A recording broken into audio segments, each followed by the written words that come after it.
I Was Just Overthinking. Every month, join me for a journey through candid conversations where we explore the depths of overthinking, share fresh perspectives, and sprinkle in a dose of inspiration. Get ready to dive into the world of introspection and self-discovery with us. Enjoy the episode.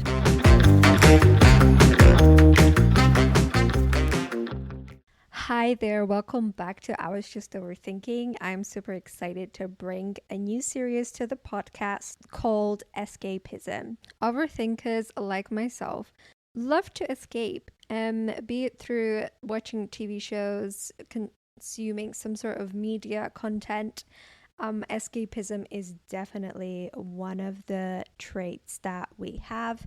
Of course, TV shows are watched and loved by many in the world, but I feel like it means just a lot more to an overthinker like myself and probably to a lot of you out there. The series is going to be focused on a TV show at a time that I either have recently discovered or my all-time favorite.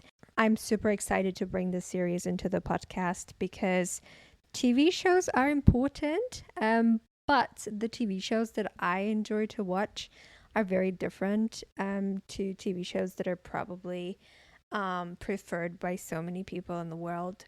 I do not like when a certain agenda or ideology is being pushed through a TV show. I like TV shows just like my art. Something that speaks to me, that is relevant, that is simple yet real. I'd rather watch something that is about real life, something that I can relate to, and escape from a cloud of thoughts in my head. The first episode of Escapism Series is about The Bear. It's a TV show that's been around for a couple of years apparently. I've just discovered it now, but it's a TV show that made a big impression on me. If you've not heard of The Bear, it's a drama series about Kami Berzato, a talented young chef who returns to Chicago to run his family's struggling sandwich shop after the tragic death of his brother Michael. As Kami navigates the chaos of the restaurant and his complicated relationships with staff, he struggles and deals with grief, stress, and the pressure of turning the business around. The show blends intense kitchen dynamics with themes of family, loss, and personal redemption. Let's jump straight into the things that I absolutely love about the show and why I would 100% recommend you watch it. First of all, I really love the way COVID is highlighted in this TV show. I feel like all of the TV shows that have come out ever since the epidemic have shown COVID in a very, very specific and kind of one-directional way. It's always kind of a lot of negative connotation around it, which is obviously fair. All you see is kind of people wearing masks and all of that. And I feel like it was refreshing to see how differently they showed that period of time and how much it affected people, normal people who had businesses running, who are in the hospitality industry, and how much of a hit that was on them. I don't think that was necessarily shown in any of the TV shows that kind of touched on that. Of course, everybody's spoken about and everybody understands the impact it had on businesses. But I feel like it was very interesting to see it from the eyes of an average American family. Love to support family-run businesses because it's just so personable and incredible amount of dedication and effort these type of people put into their work and into their services. So I really genuinely loved the way they highlighted COVID in such a almost a refreshing way. In the media, again, to just highlight that, I think everyone has always understood the consequences of what's happened. It's just the way it's represented on TV is obviously a very different story. Another thing I really loved about the show is how they almost explored the concept of chaotic family. And I feel like that's yet another a little bit underrepresented type of dynamic that we see on TV shows. Not to say that there aren't any movies or TV shows that show these interesting, chaotic family dynamics. It's always fun to watch, but I feel like this one is definitely super dysfunctional, and there's a lot of generational trauma, and there's a lot of substance abuse, addiction, mental health issues. And honestly, directors did such a good job at showing that. And I remember whilst watching the seasons, every time you see them kind of yelling at each other, which is, by the way, like 90% of the show is just all of the family members and the staff just yelling at each other. I was sat on my couch just like literally getting stressed with them because it was shown so professionally. Like, not professionally in a sense that it was conveyed so perfectly that you felt like you were fighting with them as well. I feel like another thing that is really important to me, obviously, is mental health. But I feel like aspects of mental health that are genuinely super important and they're very heavy. Just in general, any type of serious mental health issues that people go through, or life events that they go through, such as passing of someone, which leads to grief, and grief comes with a lot of mental health consequences and processes internally for people.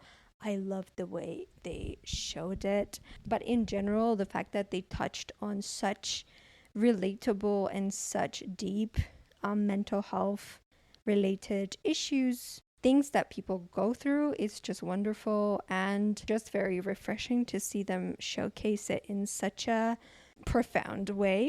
I also liked that there wasn't almost any sex scenes. Like, I don't like nudity on TV. I don't like how in our society it's become normal to see naked people everywhere. And I feel like as a society, we've definitely become very desensitized to seeing this type of stuff on TV. I really appreciated how much the TV show focused on real life and deeper, heavier topics and more kind of interesting topics, or I don't know, more wholesome topics like family dynamics and stuff like that, instead of just showing tasteless nudity.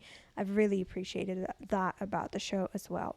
And lastly, I just in general like the idea of teams. Like, it's just really fun to be part of a team, part of a brigade. It's just really fun dynamic. I love watching teams work together, especially because the TV show is obviously based on a restaurant dynamic. It's a sandwich shop initially. They turn it around by season 3. However, it starts off as a sandwich shop, and most of the scenes are set up in the kitchen.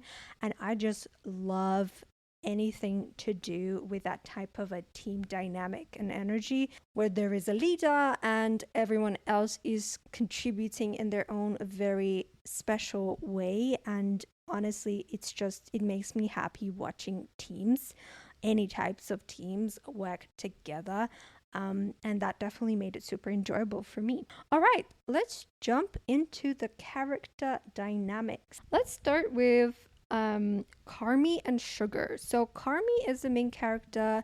Sugar, or Natalie, she is the sister.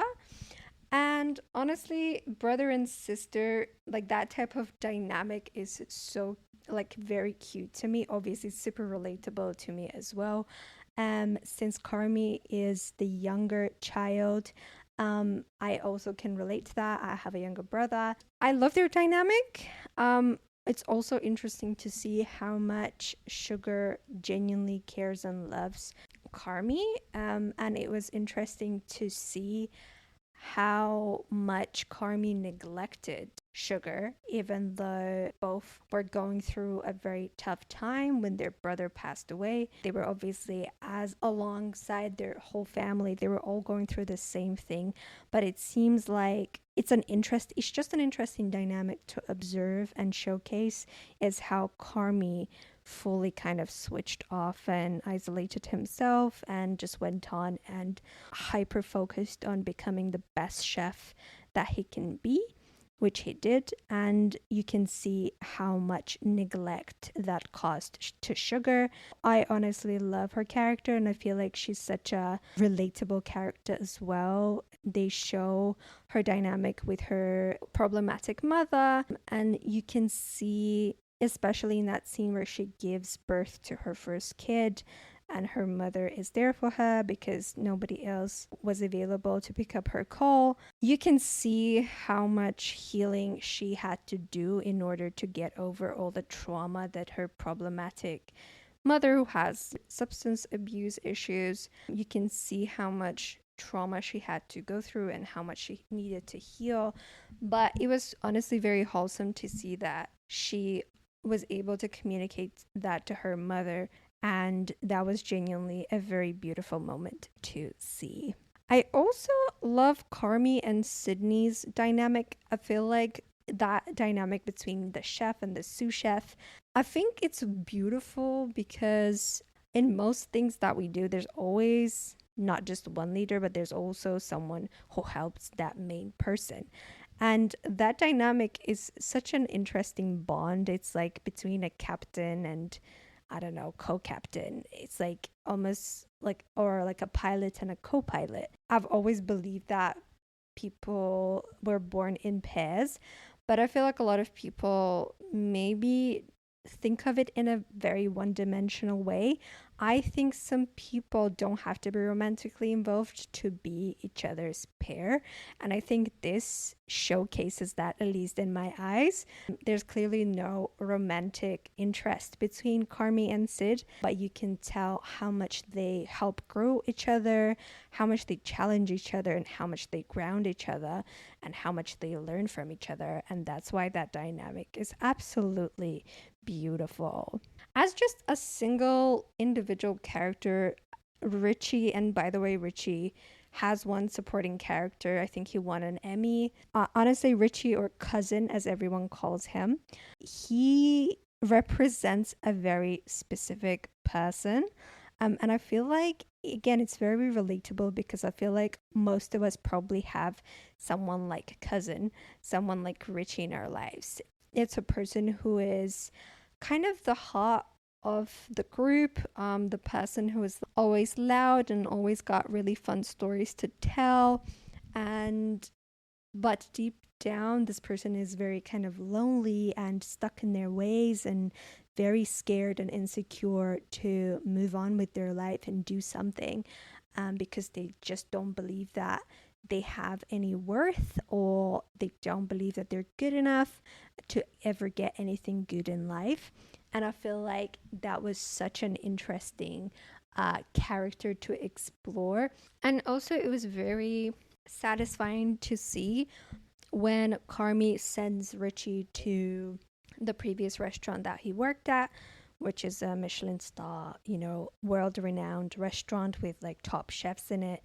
And Richie was kind of training to be a maitre d', and I don't know what exactly they would call them, but in like the way I would refer to Richie's probably maitre d' of the restaurant, and like the front of the restaurant would be Richie. And I think for Carmi to send him to that restaurant, I believe that was really wonderful to see that he has that faith in him. You can see how much Richie was still doubting himself at the start, thinking that Carmi sent him away so that he's not in everyone's way, so that he's not, being an inconvenience to others, because that's literally his own insecurity that he was projecting outwards. And you can see how many fights they have on the phone with each other, always swearing at each other and yelling at each other. You can see the amount of insecurities Richie has, but it's very, again, awesome to see him take something seriously in his life again and kind of take back control of his life and believe in himself. Also, I love the scene about him wearing a suit. And I think in one of the scenes, someone asks him, "Why do you wear a suit?" And he says, "I wear a suit because it makes me feel good about myself."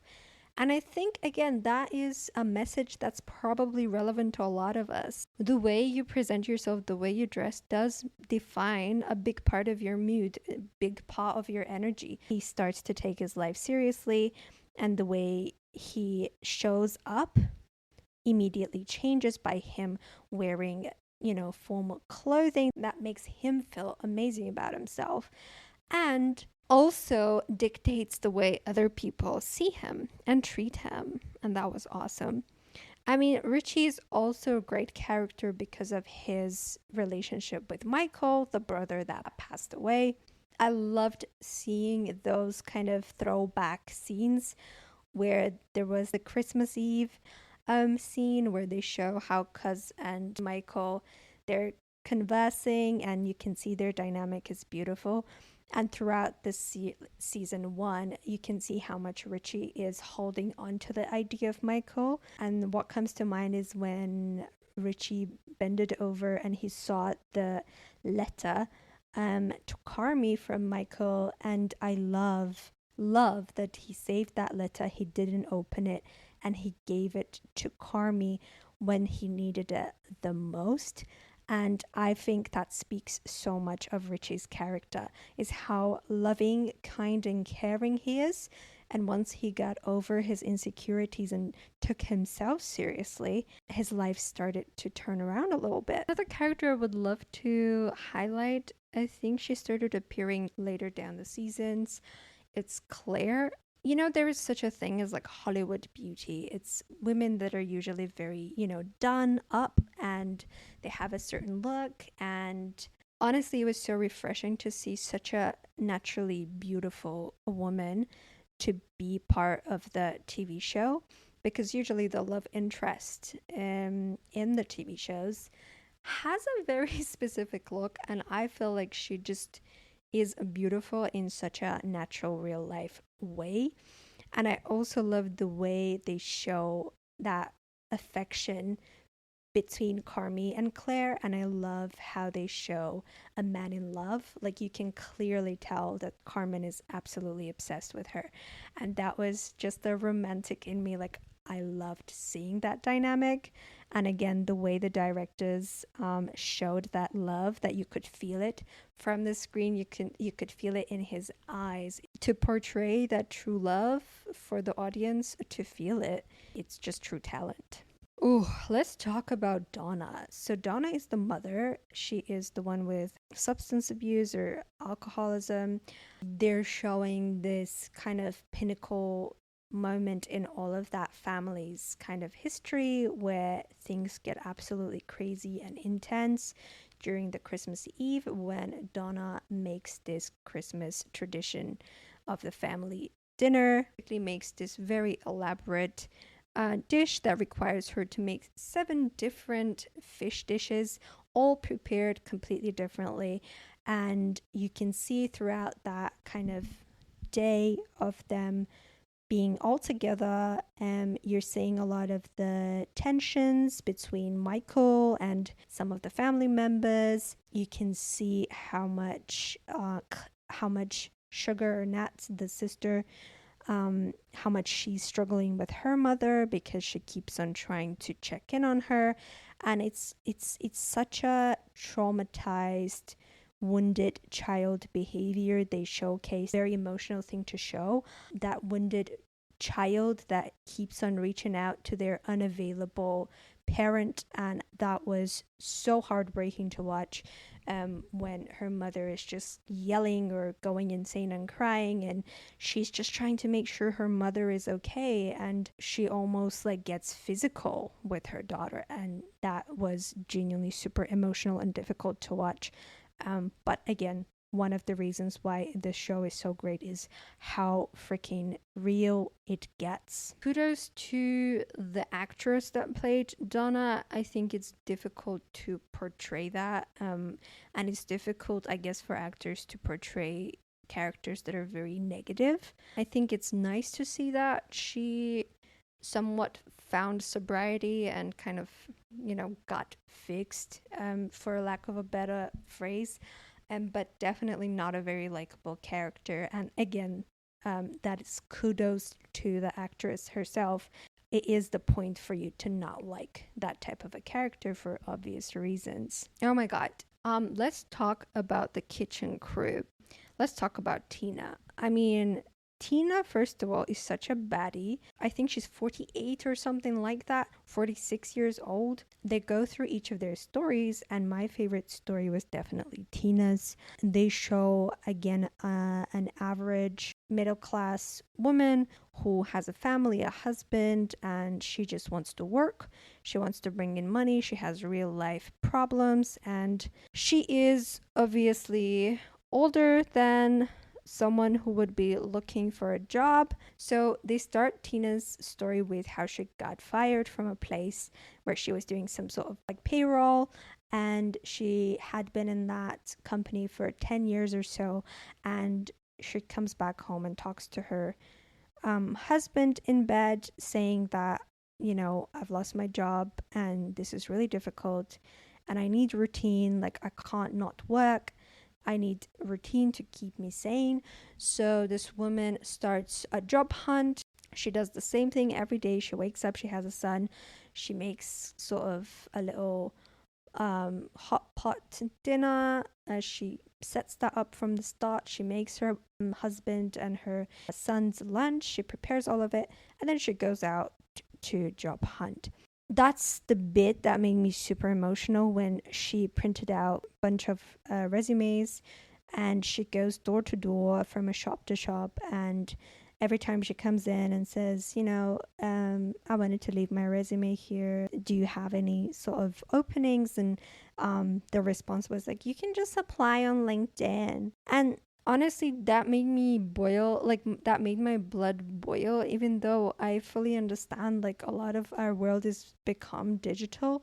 But definitely that demographic that's not very comfortable with having to apply to things on LinkedIn or online, that made me really, really sad. It really touched a nerve. It was really sad to see that, like, she would come in with such a big smile on her face and then get turned down by some 20-year-old. It was so annoying to see like that younger generation treat her with so much disrespect.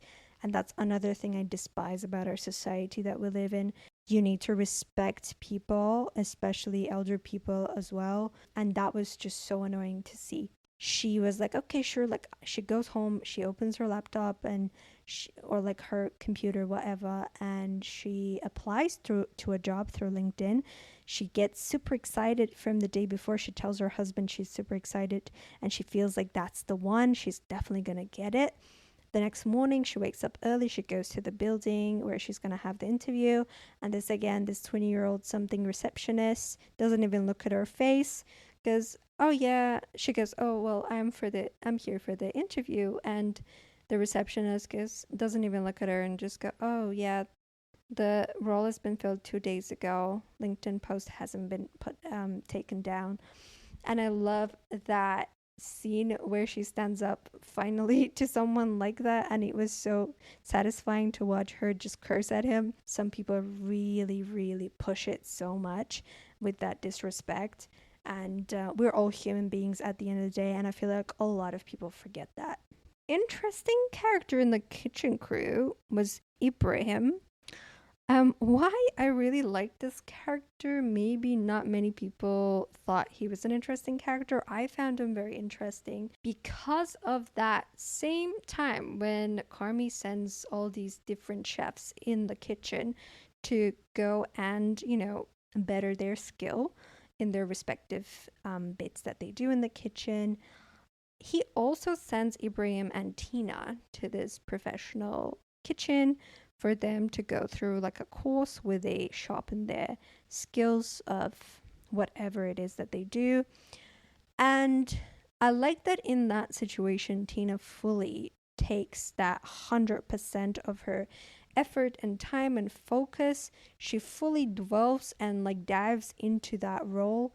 She gets so excited, even though at the start you can see how much resistance she had towards Sydney and towards any change. But you can tell that that was because she was so scared and insecure that someone is kind of showing them up and showing them how not good enough they are, which is something they already feel in themselves.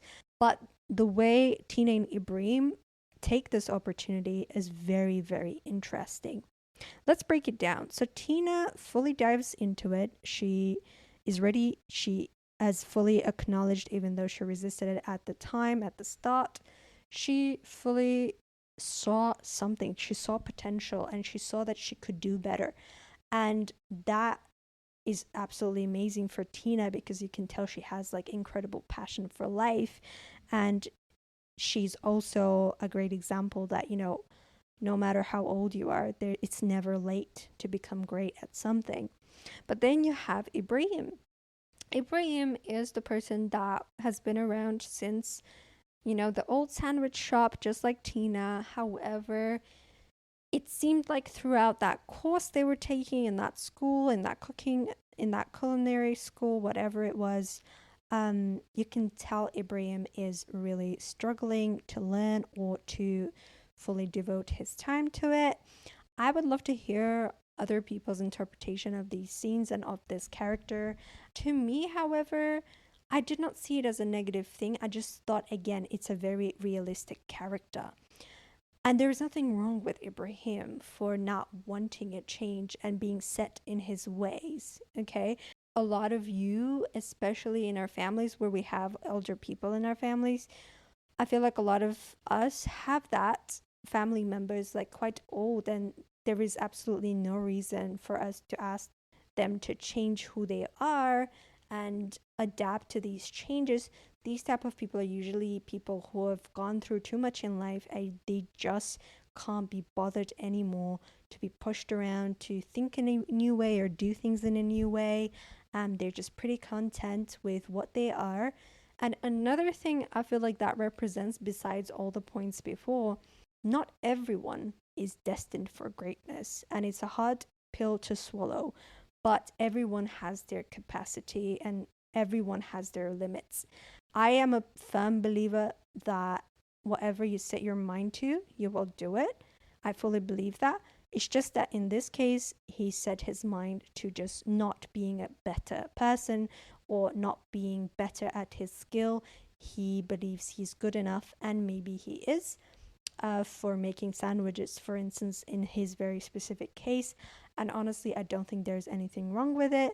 And maybe he was also that little piece of the old sandwich shop that was left. Maybe he was that one little piece of Michael, the brother that passed away, and he was there almost like a reminder. And obviously it was quite helpful for their business to be open during the daytime. So they would just serve sandwiches, and at night they would turn into this crazy high fashioned, high end luxurious restaurant, fine dining experience. So that's why I found Ibrahim a very cool character, because of him representing someone very real, someone that we probably all know in our lives. And he just didn't want the change, he didn't want to adapt to it, and that is fully okay. And that wraps up today's episode. Let me know what you thought of the episode. Use all of the functionality in Spotify or wherever you're listening to the podcast. If you are based in the United States, you can message me now. So make sure to head out into my Buzzsprout website and check that out. Until next time, bye.